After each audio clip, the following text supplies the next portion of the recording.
एक तफसीली कहानी। एक गांव के किनारे पुराना सा एक पेड़ था। उस पेड़ की ठंडी छांव में बच्चे और जवान अक्सर बैठा करते थे। एक दिन वहां पर एक छोटे से बच्चे ने अपने दादा से मासूमियत से पूछा, दादा जान, अल्लाह कौन है और अल्लाह को किसने पैदा किया? अगर हर चीज किसी से बनी है तो अल्लाह कैसे आ गए? बच्चे का ये सवाल सुनकर सब लोग चुप हो गए, क्योंकि ये सवाल हर इंसान के दिल में कभी न कभी उठता ही है। दादा ने मुस्कुराकर बच्चे को पास बिठाया और कहने लगे, बेटा, अल्लाह को किसी ने पैदा नहीं किया। देखो, जो चीज पैदा होती है उसका कोई बनाने वाला होता है। जैसे ये पेड़, इसे बीज से बनाया गया। बीज को मिट्टी ने संभाला, पानी ने सींचा, सूरज ने रोशनी दी। ऐसे ही हर चीज किसी के जरिए बनी।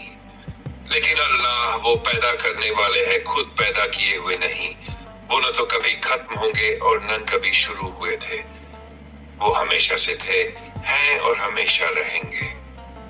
कुरान में अल्लाह ने फरमाया, कुल हुवल्लाहु अहद, अल्लाहु समद, लम यलिद वलम यूलद वलम यकुल लहू कुफुवन अहद।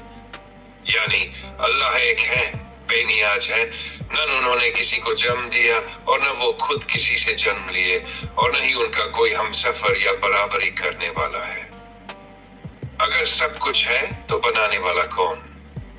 फिर दादा ने बच्चों से पूछा, ये आसमान किसने टांगा? ये सूरज रोज किसके हुक्म से निकलता और डूबता है?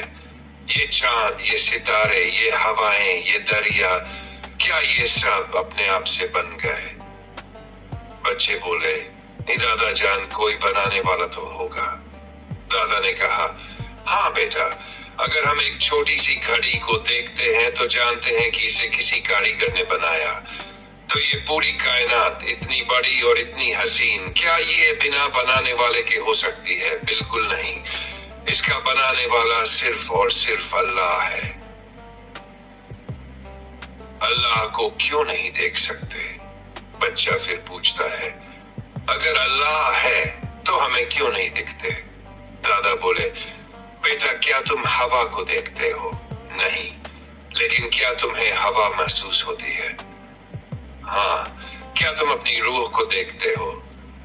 लेकिन अगर रूह निकल जाए तो जिस्म मिट्टी बन जाता है। तो जो चीज हमें नजर नहीं आती, इसका मतलब ये नहीं कि वो है ही नहीं। अल्लाह की जात इतनी नूरानी है कि इंसान की आंखें उसे इस दुनिया में देख ही नहीं सकती। आखिरत में जन्नत में नेक लोग अल्लाह की दीदार करेंगे। अल्लाह ने दुनिया क्यों बनाई? बच्चे ने फिर सवाल किया, दादा जान, अगर अल्लाह को किसी की जरूरत नहीं तो उन्होंने हमें और इस दुनिया को क्यों बनाया? दादा ने समझाया, बेटा, अल्लाह ने ये दुनिया खेल कूद के लिए नहीं बनाई। उन्होंने फरमाया, हमने आसमान और जमीन को हक और मकसद के साथ पैदा किया। यानी ये दुनिया एक इम्तिहान है।